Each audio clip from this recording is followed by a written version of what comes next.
So we're all here today to share ideas and lessons that we've learned over the course of our careers. But the best lessons that I have to teach are the ones that I've learned from others.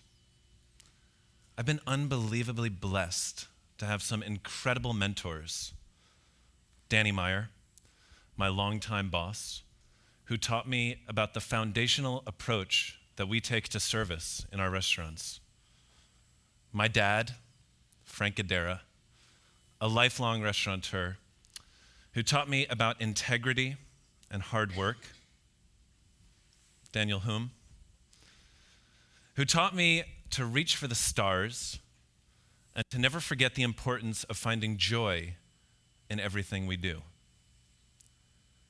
And I actually want to just pause for a moment because that was super sweet, everything he just said. This wouldn't happen if I didn't have the support of an unbelievable chef who believes so much in what we're talking about today. So would you please give him a round of applause?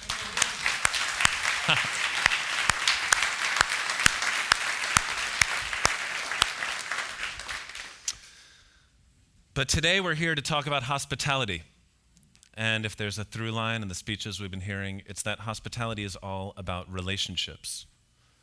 And the person from whom I learned the most about relationships was my mom, Janet Guidara, who taught me about the two things that I've come to appreciate most: being present and being emotional.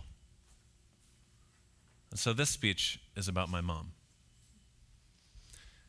My mom was a stewardess for American Airlines when I was growing up. And this was back in the day when, air travel was it. She was weighed weekly. If she gained weight, suspended. If she got married or engaged, fired. They literally had to be single to be stewardesses. It's crazy now. That's also where she and my dad met. My dad was working for a company called Sky Chefs. That was the company that provided the food for American Airlines. This was back in the day when food on airplanes was delicious. They were both from Boston and had these thick Boston accents. For the first 5 years of my life, when my mom was offering me popcorn, I had no idea what she was saying. But one day, one of my dad's colleagues came in to see him and said, "Hey, Frank, there's a woman on the plane that speaks the same language as you do."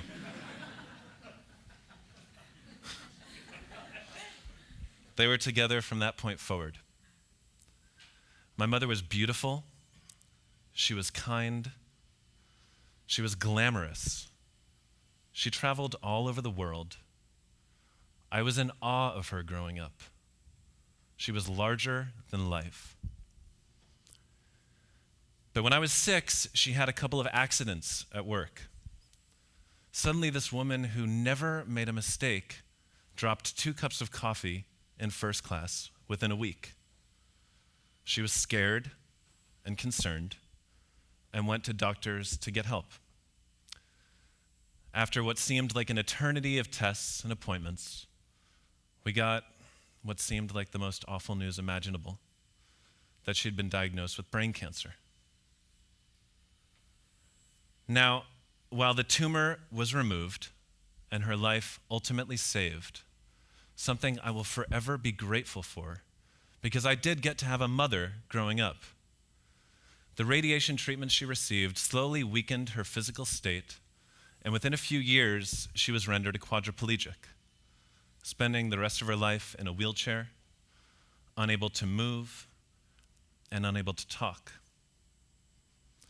This woman who had so much going on in her life suddenly was left with so little. I, her only child, became one of the few things that she had to live for. It wasn't as bad at first. For example, she could still drive, but she needed a lot of help getting in and out of the car. And I played tennis back then. And twice a week, every week, she would get in the car and drive me to tennis lessons. No matter how warm or cold it was, she would sit in the car for 2 hours waiting for me to be done, just because she wanted to be a part of that part of my life. I was also in a band growing up, embarrassingly a ska band. And while I cannot say that we were good, I can with confidence say we were loud. And she would sit in her wheelchair every day as we practiced all day in a not very big house with this huge smile on her face because she got to be involved in my life. See, in spite of her physical condition, she worked tirelessly to make sure that my youth was as close to normal as possible. I remember during high school, I'd get home from school every day, sometime between 5 and 6. And every day, she'd be at the end of the street waiting for me. She'd have her nurse push her to the end of the street at 5, and rain or shine, wait as long as she needed to so that she was there to welcome me home. It brought her such joy. See, it was the highlight of her day. She, out of her situation, didn't have that many things to look forward to, but every time as I came around the corner, I felt her being fully present with me.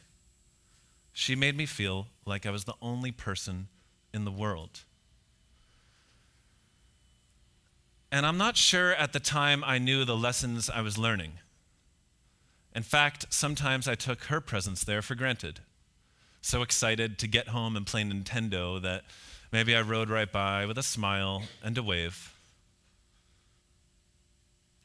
But she passed away when I was 21, literally the day after I graduated from college. And in the months that followed, as I reflected upon her life, I kept on being drawn back to those evenings at the end of my street and how good she made me feel. She taught me, even if it was years later, about how good it feels when the person you're with is fully present with you, and how good it feels to be fully present with them too. And as I've pursued this craft in the years since, I've tried to do just that, admittedly, not always with success, but to block out all the noise and all the static and focus on the person I'm with, to be fully present with them. The other thing my mom taught me about was the importance of being emotional. My mom was a crier. No joke, she cried the first time we watched the movie Coming to America. I remember being mortified of going to movie theaters with her because she wasn't just a crier, she was a loud crier. But she was never afraid to talk about her feelings. And although perhaps out of necessity, she was never afraid to ask for help. And as I reflect upon the time I got with her, I'm reminded of the importance of being vulnerable, of being emotional, and of opening up to people, much in the way that I am doing right now with all of you. Because in the absence of that, in the absence of opening up and just showing your feelings and being raw with the person you're with, they're not invited to do the same in return with you.